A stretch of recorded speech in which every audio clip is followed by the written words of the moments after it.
Happy Saturday, everybody. I know you guys are not used to seeing me. I'm Sonja, your host of Prim and Proper Sports, and this is a very special edition of Prim and Proper Sports. So, happy Saturday, everybody. Happy AFC NFC Championship Eve. I hope you all are doing well. Looks like I have a special guest. Give me one second. I will be introducing him shortly. He just messaged me and said he's on air. Hang on.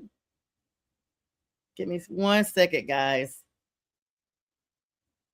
All right. So anyway, I have a special guest today. You guys will recognize him from an earlier show that I had actually a couple of years ago. And the other thing is this person is very well known because they are part of the Dan Patrick Morning Show. It's none other than Todd Fritz, y'all. He's a diehard Broncos fan, and I'm super honored to have him on with me this afternoon.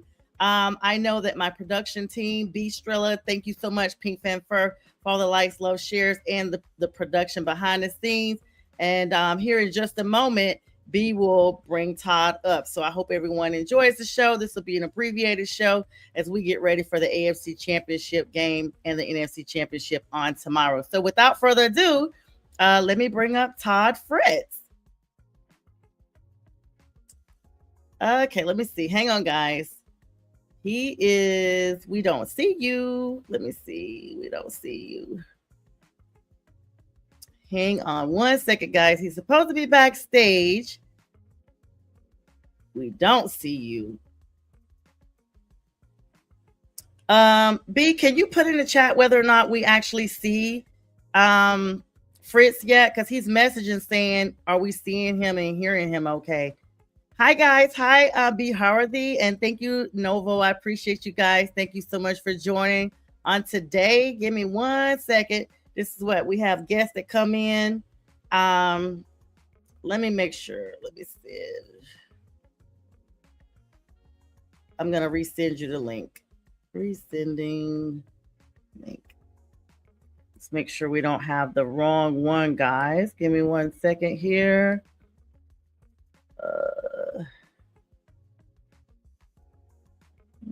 Copy. Y'all give me one second. I am so sorry. I literally thought my person was going to be on live. He's going to be on in just a second, y'all. He's having some technical issues here. I don't know what happened. I hate when I be on live and stuff like this happens. This is so wild. Let's see. But no worries. We'll get him up here shortly.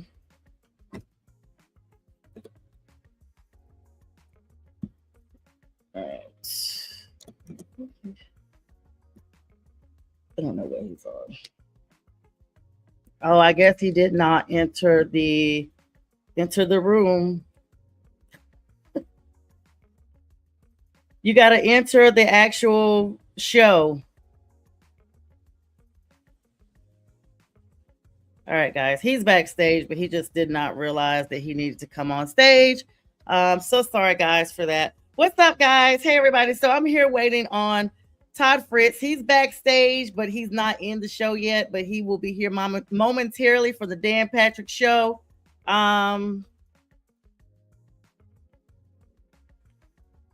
Give me one second, guys. He's messaging me.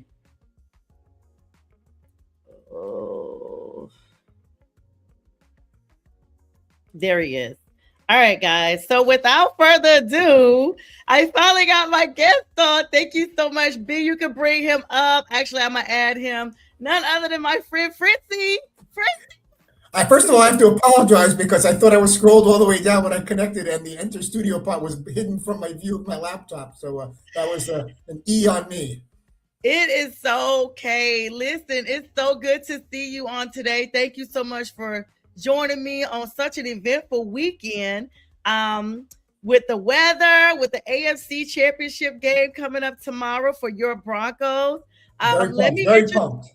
Absolutely. Let me introduce you to some of my audience. for the first time because it's been a little bit since you and I had an opportunity to talk. So I'm very appreciative that you had time to squeeze me in on today. So of course, everyone knows this is Fritzy from the DP Show. Fritzy, we know you also love the Broncos. Tell us a little bit about yourself and how to find you on all the socials. I'm at Brooklyn Fritzy for basically all my social media, and I've been with the Dan Patrick Show for almost 25 years now. Graduated at NYU back in 1991 with journalism and mass communications as a degree. Started at WFAN in New York, moved to LA for a sports radio job there. Worked at ESPN for 14 years on various radio and TV shows, and here we are chatting. Started rooting for the Broncos when I was a little kid in 1977 when they were the Orange Crush against the Doomsday Defense Dallas Cowboys, who beat us in the Super Bowl 12, which I'll have to get over at some point. And now all these amazing comeback victories, and then unfortunately Bo Nix goes down, but Stiddy, as they call him, coming in, and can he ride us through a mile high in the Patriots and take us to the Super Bowl? We won 10 years ago, pretty much almost to the day of taking down Cam Newton and the Panthers. Oh, and you're hurting me, Fritzy. I'm sorry. 10, I didn't mean to. 10 years later, it would be pretty wild after Super Bowl 50 to get after it in Super Bowl 60. And we'll see what happens. But I'm very excited about both games. Obviously, the Bronco game and the Rams and Seahawks should be fun, too. Absolutely.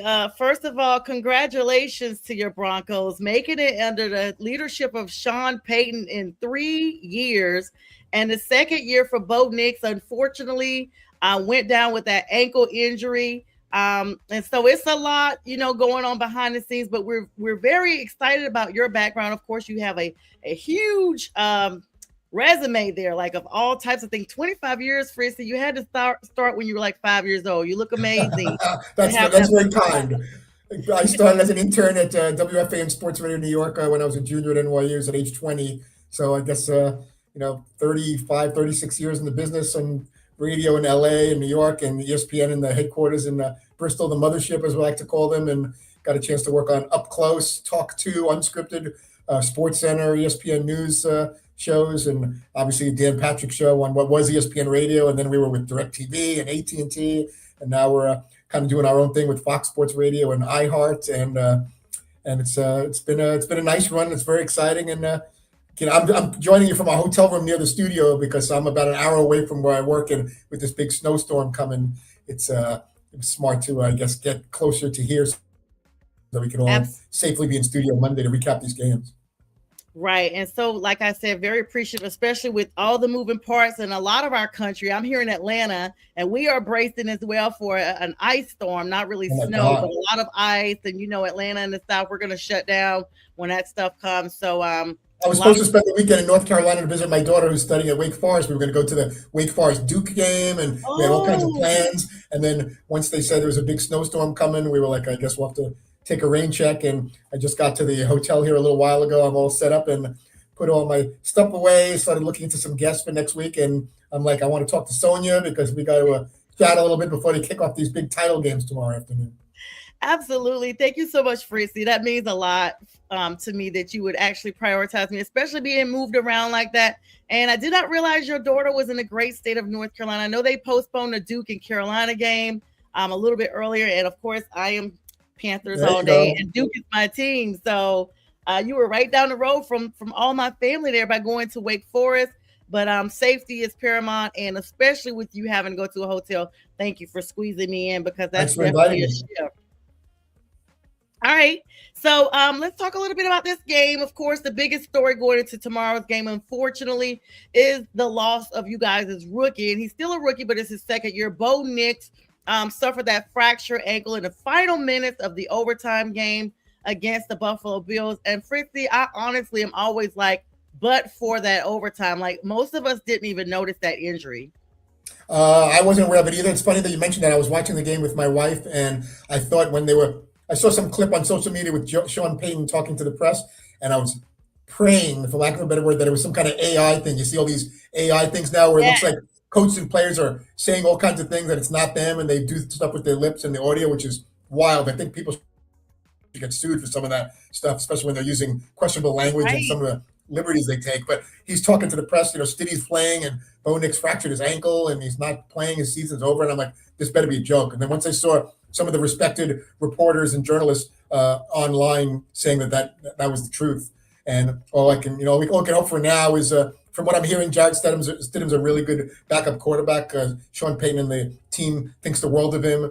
That in the few games he's played over the years, he did very well, and he seems very confident. And Sean Payton sounds like he's not going to change the game plan very much. And I don't know if they're going to be conservative early and try to run the ball a little before they haven't throwing the ball all over the place. But at Mile High, with their past against the Patriots in the playoff games and all that Mile High magic, and Stidham being a lot better than the average backup quarterback, and that defense, I'm holding out hope that we can get one more at home and head to Santa Clara. Absolutely. And shout out to my brother Marcus, who just joined us. He said, "Go Pats." He's a big Patriots fan. Okay. Patriots fan for a long time. Thanks for supporting as always, bro. And thank you and welcome for everyone. We see the viewership going up. For all of you who are not making comments, we just appreciate you watching on this day. This is, of course, Fritzy from the DP show, Todd Fritz, big Broncos fan and just exclusive extraordinaire TV personality here.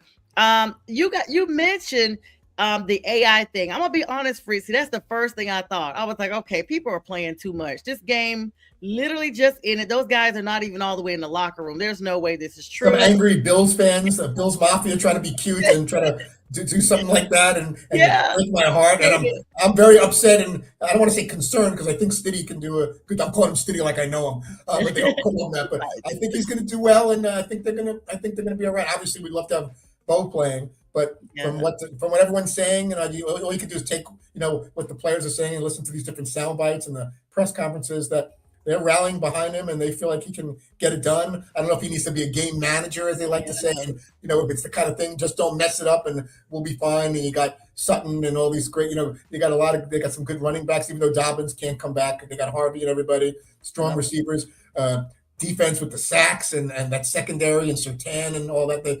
And they're home with that Mile High crowd. That's a lot for the Patriots to overcome. And both finished 14-3. Denver had the tiebreaker. That's why they got the 1 seed. But New England's a formidable opponent, and it's going to be tough, and we'll see what happens. But I feel like when all is said and done, especially with Denver and all these close games and all these ways they've pulled out games throughout the year, if it happens to be close, which most expect, that Denver will find a way to have at least one more point when it says 0-0-0 at the end of the fourth quarter. It's funny you brought that up, the Denver defense being in Mile High and the 10-year anniversary since we saw the Broncos this high in the playoff series and advance into Super Bowl 50, which I personally have nostalgia about because my team was on the opposite side of the field. Faith in you all. It was so funny because people were like, hey, they should sign Cam Newton as their backup. And this time he could dive on the ball and actually win.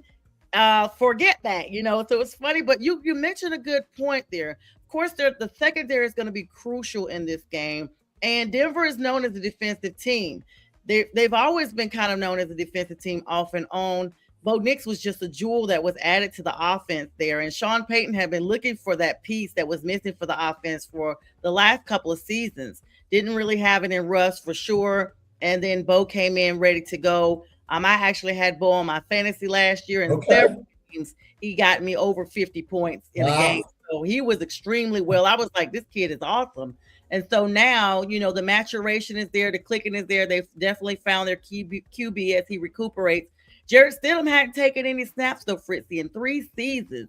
Yeah, I'm hearing a lot about how 790 days or whatever, and the few games he did play, he was just kind of taking a knee or just came in for a couple seconds. So that's a kind of a big deal. But again, the way they say his personality is and the way he studies and prepares, and that he's definitely above average, and not necessarily that he would start for a whole bunch of teams in the NFL right now, but you're hearing stuff like that. And a lot of teams were interested in having him on their roster, and Denver paid good money to keep him. They definitely did. And thank you so much to Mike Patton for joining us. He's another podcaster, has his own show there. He says Denver has to win this game with defense and the run game along with Stidham. And hello to the best bro, B1. Thank you everyone for coming on and saying hi. I mean, Fritzy, when people that are not Broncos fans are basically recognizing that defense and knowing that run game is going to be the difference maker. And then of course, you got to have some of those throws. We think we got to depend on Stidham to some degree. I actually said it last night on my podcast with Friday with the Fellas. that he does have to be a game manager, so to speak, not necessarily time wise, but protecting that ball, no turnovers. We saw exactly what the defense did to Josh Allen last week. He was, spotless in the postseason with turnovers, and as a result, he actually had five. A couple of those, maybe three, I believe, ended up in scores in the last matchup. So your defense is solid. And when they look at Stidham, and I don't want to say it's disrespect because I haven't seen enough of Stidham to know. I'm just going on hearsay and what players and coaches are saying. But when you hear the word game manager or just don't mess it up, we got this as long as you don't Yeah. screw it up and throw a bunch of picks or fumble the ball. I would like to think he's better than that, and that Sean Payton's not going to just play super conservative. They got to establish the running game, and we need the Zach Allens and the Nick Benitos and Coopers. We need them to get all over Drake May, and then Drake May needs to see just a flood of orange in his face as much as possible with sacks and hurries and poking that ball out of his hand, a blindside hit, whatever they need to do. And you got Sertan and Riley Moss and that whole group back there. I am under the assumption that they're not going to, do anything too different than what they normally do if they have that kind of confidence in him. I don't like when they throw these little screen passes, these little sideway passes, even with Bo Nix. What's You got to go vertical. You got to go downfield. I'm no expert, but those never work. Laterals or screen passes where after you get the ball, you first have to run 3-4 yards just to get back to the line of scrimmage. You're going You're in the wrong losing direction. yard, right? Just go forward and mix up the run and pass.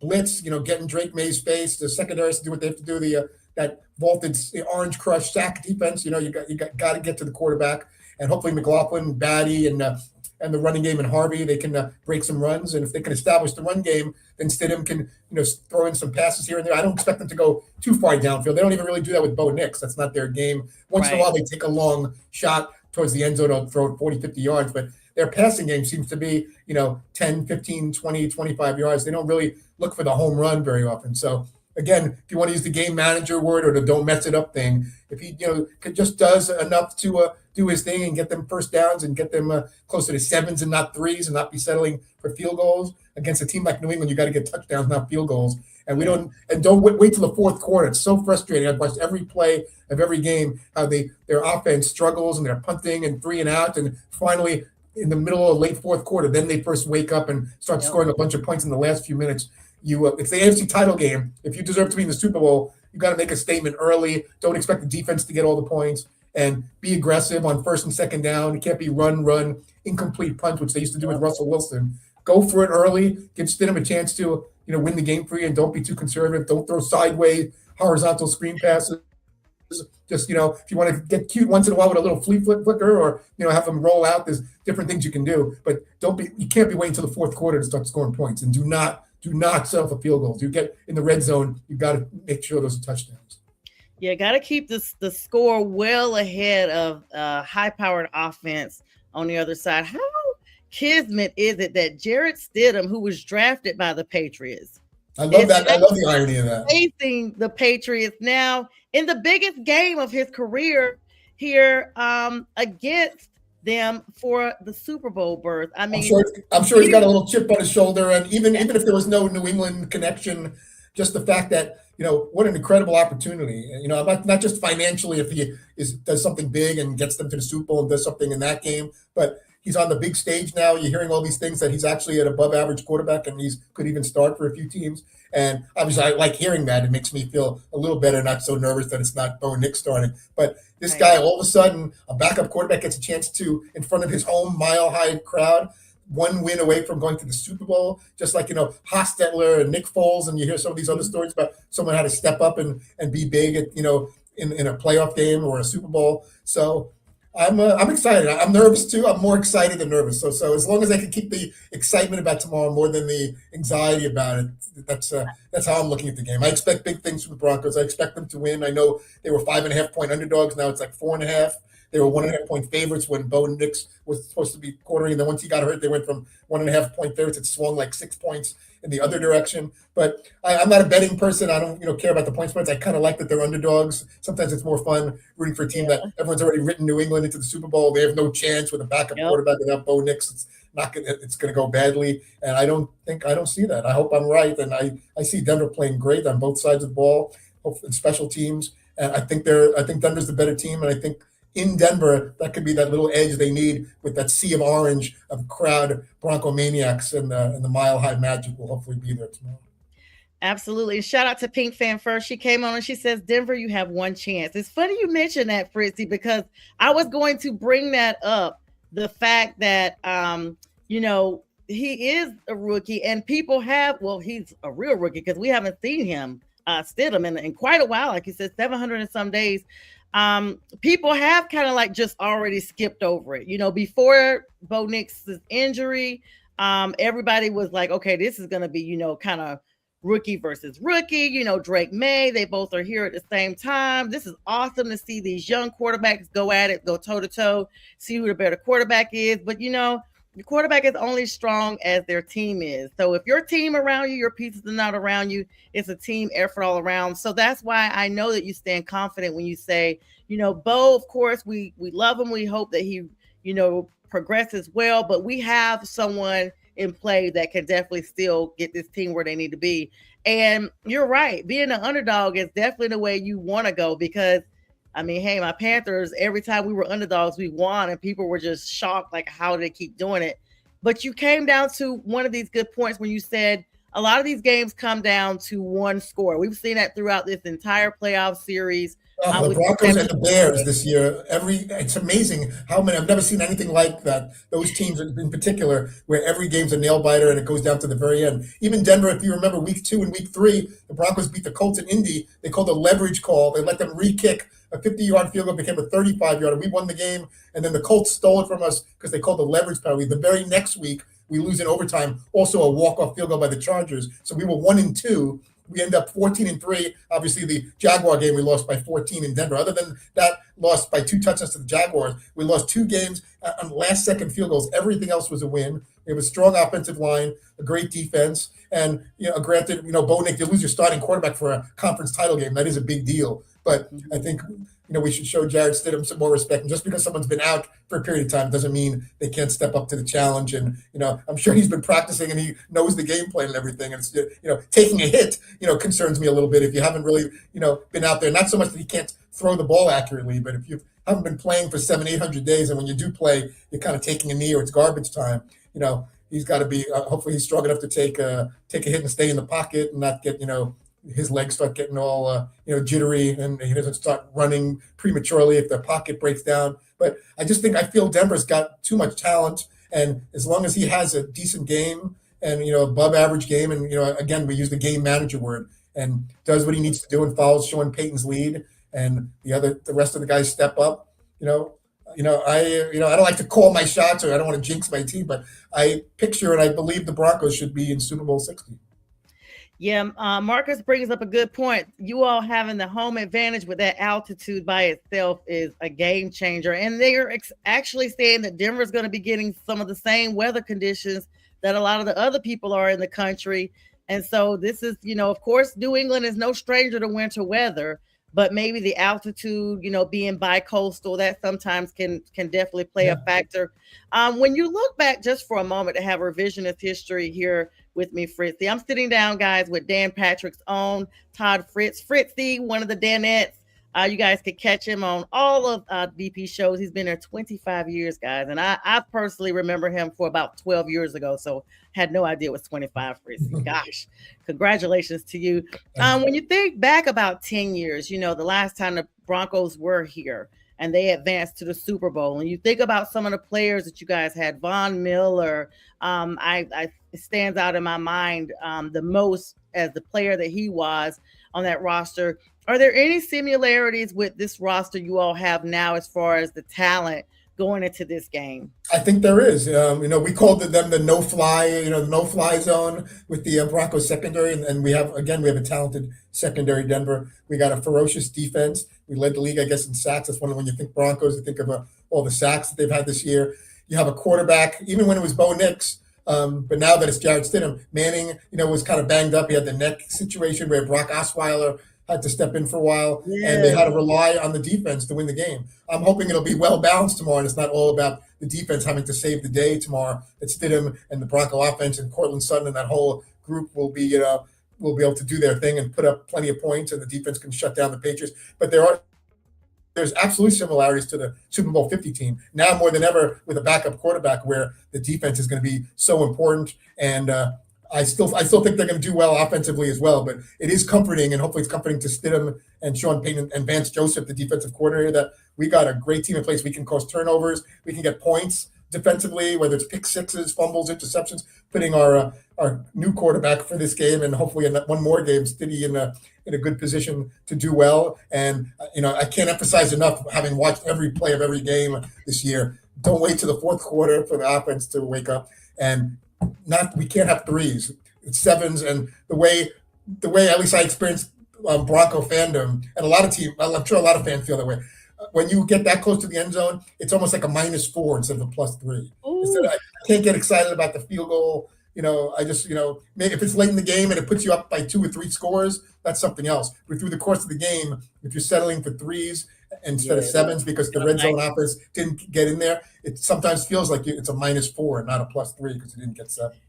Yeah, it can come back and bite you. So, of course, you got to know your opponent, Fritzy. You got to know your opponent. As we get ready to kind of wrap up here, really appreciate your time today.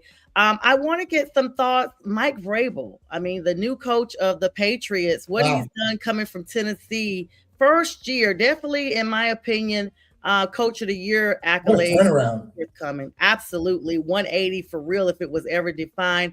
To know that he's at the helm of this team, leading the New England Patriots, who themselves haven't been there in a few years, not as long as the Broncos. I think it was 2018 when they were last there. They are itching to go back as well. And you did mention, you guys lost to the Jaguars earlier on, who have since been eliminated from playoff contentions. What would your thoughts be, other than him personally, turning your team around, as far as it goes for facing your Broncos? Sean Payton is a veteran in this, of course, been there a little bit longer, coming from the New Orleans Saints.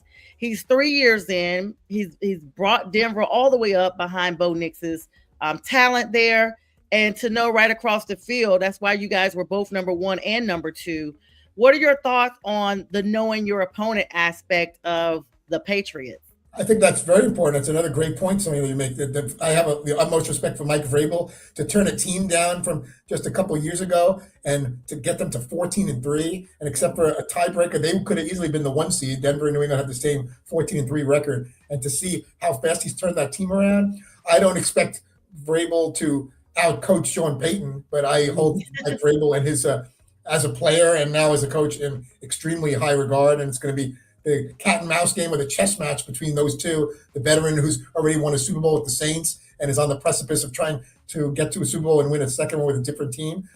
Sean obviously is held in very high regard, but it would be a mistake for anyone to think that because it's Sean Payton against Mike Vrabel, that's going to somehow make a big difference in who wins the game. Obviously, it's going to be on the field. We had this little curveball thrown at us with losing our starting quarterback. But if you look at the rosters, and from what I've seen, I didn't watch as much of New England, obviously, as Denver, but on paper, and the fact, if all things are fairly even and it's supposed to be a tight game, the fact that Denver's defense and that pass rush and Mile High Stadium with the home field advantage, I just have to believe somehow, some way, if it's tight down the stretch, that orange crowd and that white horse up at the top of the stadium is going to will them to the Super Bowl, and they're going to win this one home game, even with Jarrett Stidham and not Bo Nix, and go to Santa Clara and play either the Rams or the Seahawks, and we'll see how it plays out. But I'm very excited. I'm trying to be at least 70-30 excited to, oh my God, what's going to happen once we see Jarrett under center, and what is he going to do, and can the rest of the team and the defense do more than enough and take it to even a higher level, especially the defense, to make sure it doesn't get messy and the Broncos don't all of a sudden in the fourth quarter wake up down several points going, oh my God, I think we better start playing offense. There's 6 minutes left in the game. Like, do it from play one and just mix it up and be aggressive. Don't be afraid to let Stidham throw the ball. I don't want to see 1 yard and 2 yard runs early and then punting because they're afraid to let Stidham throw the ball. So I'm very curious, not only just to watch the game and root for my team, but I'm very curious to see the play calling and what Denver's going to do on the offensive side with Stidham, how similar that'll be, as if, are they going to still go with a very similar game plan as if Nix was in there? Absolutely. And Pink Fan First saying, are you headed to the game tomorrow? If so, have the best time. She's wishing you well. He's not going to be covering this year. I'm in a hotel in Connecticut, but I'll be comfortable. I'll be screaming at the TV. I got my Terrell Davis jersey on. I got other Bronco hats and sweatshirts that, like a lunatic, I put out all over the bed and the floor. And I got an Elway jersey, by the couch there. I'm just like, I got as you can see, I got a bunch of snacks and stuff. Yes. Listen, I was looking at your backdrop. I'm like, whoa, he is lit. He is literally lit, pre-lit. I got a big Jersey Mike sub in the fridge, and I got sodas and pretzels and snacks, and it's going to start snowing here tomorrow. And unless I go out tonight to grab a pizza or something, once tomorrow comes, whatever I brought with me from home, that's what I'm going to have to, have for as far as the food and drink. I'm having my own little one-person party because of the snowstorm. Couldn't even bring the wife because she's a teacher and she may have school Monday. So she's home. So I'm just sitting by myself 5 minutes from the studio. I got my laptop out and talking to you, which is lovely. Got my all my Bronco stuff, hats, gloves, shirts, and going to be going crazy. I'm counting the hours between now and kickoff at 3 Eastern, 1 p.m. Mountain Time for an AFC title game that I've been waiting 10 years to see Denver back into. Absolutely. And it's so cool that you have your own location party set up. Sorry your wife couldn't come. I know up north they don't close schools. If you guys lived in the South, she'd have Monday off for sure. Fritzy, always great to have you with us. Let me close out with some positive news for you that you can hang on to, but that you probably already know this stat. Historically, the Patriots are 0-4 in playoff games. I'm glad you said that. You can't go. That's obviously the past, and there's different players, but it's always fun to look at little nuggets like that. Even look at the Brady Manning days. Brady hasn't done well in the playoffs in Denver, and that's Tom Brady. So the stats do show that when these two teams play in a playoff game and it's in Denver, it goes the orange way. But you could throw all the stats out the window. It's not Knicks, it's May against Stidham, and these are different players and. It's just, but it is. I like to look at those things too, but I can't get too caught up in that. Tomorrow's another day, and two great teams that both finished with the same exact regular season record that were fighting for that 1 seed. And what was supposed to be Knicks number 10 against May number 10 is now Stidham against May. And I think Denver has enough pieces, and playing in that stadium, I would be extremely disappointed. Not shocked because you're not dealing with your starting quarterback, and they are the underdogs, but. I'm going to allow myself to believe that I'm going to be in a very good mood this time tomorrow and drinking my Orange Crush in a celebratory fashion that they're heading to Super Bowl 60. It's funny. I almost forgot about that little fact, and I almost brought a orange Sunkiss on set with me to talk with you because I like the beverage, but I just have a Mountain Dew instead. Okay, I got one of those too. I got an Orange Crush. I'll make sure. Hang on one second. I'll show you what I got. Oh, guys, you see Fritzy is already, he's set up definitely at Bronco all the way through it. There we go. Oh, wow. Yes. Orange Crush. This is another one of my favorites. Not the healthiest soda in the world. I shouldn't be drinking any soda, but I'm only going to sip this for each time the Broncos make an exceptional play, not a decent play, not an average play. This is for tomorrow, and every time they do something what I consider big, like a sack or a touchdown or whatever, I will take a few sips of my Orange Crush, especially defensively, since that's where the Orange Crush comes from, the Orange Crush defense from the 70s. So I'm all set. Pink says Orange Crush are the best. Make sure you message me tomorrow to let me know how many sips you took, or send me a picture, Frit. I hope they'll be doing so well early in the game that the bottle will be gone by halftime. But that's asking a lot. But I'm excited, and I wish the games were today because I woke up this morning and I knew it was only Saturday. But there's no college football. You could watch some college hoops and things like that. But I am just itching for these games to tip off. And a long time ago, I was a producer for the LA Rams radio network, producing games. Yeah, you were. So it's just kind of funny that of the 4 teams, Broncos I've been rooting for since 1977, and I have a connection to the Rams when I used to work at a sports radio station in LA that carried the rights to a Rams game. So 2 of the 4 teams out of 32 to have a special connection with is pretty awesome. Can you, before you hop off, since you plugged that in, who's your pick for the Rams game with Seattle tomorrow? If you had to give us an overview. A lot of my prediction for both games is because of my own. I'm going by heart, not necessarily by head. I think I had sent on social media when someone was asking about predictions, and I think on the show too. I went 27-23 Broncos and 29-27 Rams. That first score may be a little high with the defenses of New England and Denver, but I think they'll both be close. And I'm rooting for the Broncos and Rams. Broncos, obviously, because of my fandom from since I was a little kid. Rams, because my son actually got a job in recent months. He's actually working with the Rams. He moved out to California. And I used to work for the Ram station and produce some of their road games. So I would love to see the Broncos and the Rams, and then go from there. But will they both win? Will only one win? I'll be devastated if it's neither one of them. But we don't want to talk about that. So I'm hoping for Broncos and Rams, and hopefully there'll be two exciting games with Denver and LA coming up on top. Thank you so much, Fritzy, for your time. This is so appreciated. Make sure you stay safe and warm. Enjoy your games on tomorrow, and good luck to your Broncos. And Thank you very much. Always a pleasure speaking with you, and always love talking to you and being on your show. And it was very kind of you to include me on the eve of conference title Sunday. So I'm always happy to come on with you. And you know your sports and your smile and your creativity, and you ask great questions. And you have really good insight. And you do your homework, and I have a lot of respect for that. Absolutely. Thank you so much, Fritzy. You always give the most kindest compliments. You always have a standing invitation here. We'll try to get you back on after the game, and the Super Bowl, so you can really brag to everybody. I look forward to that.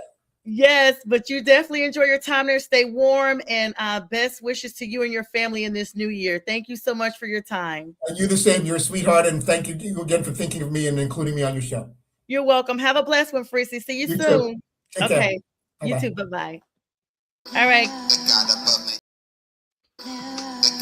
made you a masterpiece. The vision is clearer, nearer. My God, to thee, learning to lean on his power. Your perspective can be sweet when circumstances are sour. I'm saying. You can see the vision clearer. Your identity is waiting, and you feel that hope is fading. Just hold on, it's gonna be alright. Trust in God, stand firm and hold tight. It's like that, yeah. It's like that, yeah.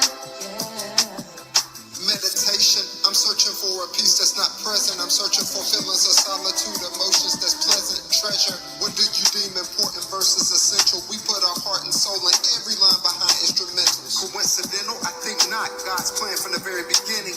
Create the type of music that make people think twice before sinning. Pleading, Holy Father, please forgive our trespasses. Confusing things we want for things we need in life, our must-haves. Selfish, inconsiderate, narcissistic people. Christ died for all the world, so there is power in Jesus. Issues happen, disagreements, dissensions, distortions. This fallen flesh, we still forget sometimes that God is our portion. Forcing, others won't cut it, nor manipulation. One thing that's very destructive is self-righteous behavior. Satan, he's crafty, throwing darts like Bailey's. All right, guys, that was Todd Fritzy from the Dan Patrick Show. Thank you so much again, Fritzy, for making time for me on this Broncos AFC Championship Eve against the New England Patriots. And you guys, it was always a pleasure to have him. Make sure you check him out on the Dan Patrick Show. They are everywhere, ESPN. You can see them on Fox Network, some of the other shows, as well as radio networks throughout. Apple Music, Spotify, and Sirius XM. And I also want to give a shout out to Bistrilla, the production behind the scenes, as well as Pink Fanfur. And you guys, thank you so much for your likes, love, shares, and support of my niece Pearson as well. You guys have a blessed one. Check out the big sports show tomorrow morning at 8 a.m. with Bistrilla, Jack Hirsch, James Martin, Keith Engel, and I may pop in. Y'all have a blessed one. Good night.